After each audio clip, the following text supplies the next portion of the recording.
اگر مثلا تنها نباشم تو استخر، ولی شما فکر کنم یه نظر سو به من دارید.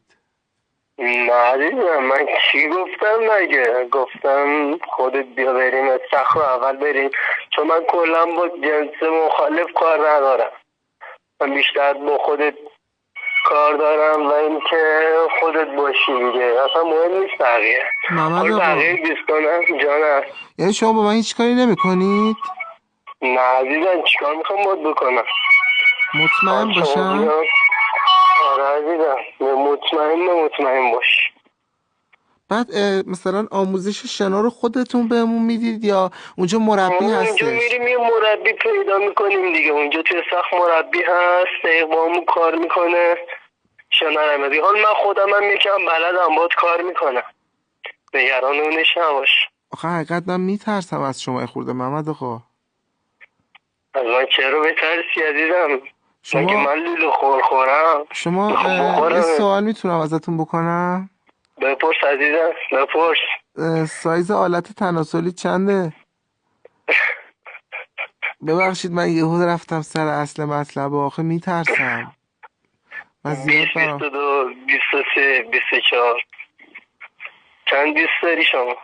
22 23 24 آره 25 آره، اعداد صحیح میشماری محمد آقا؟ دقیق شمارشو ندارم.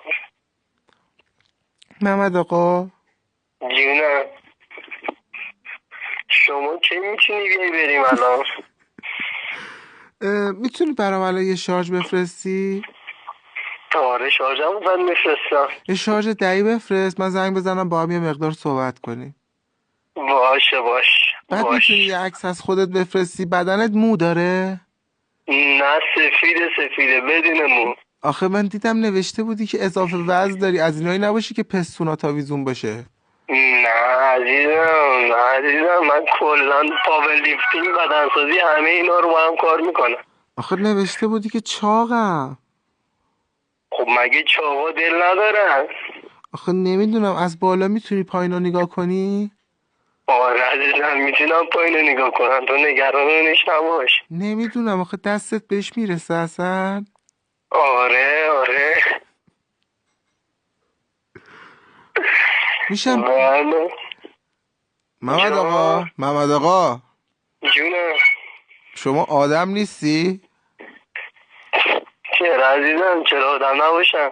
میری پسرای کونی مردا با مخ میزنی میبری استخی، چه آگهی برداشتی گذاشتی توی سایت آقا؟ چی؟ الان پسر من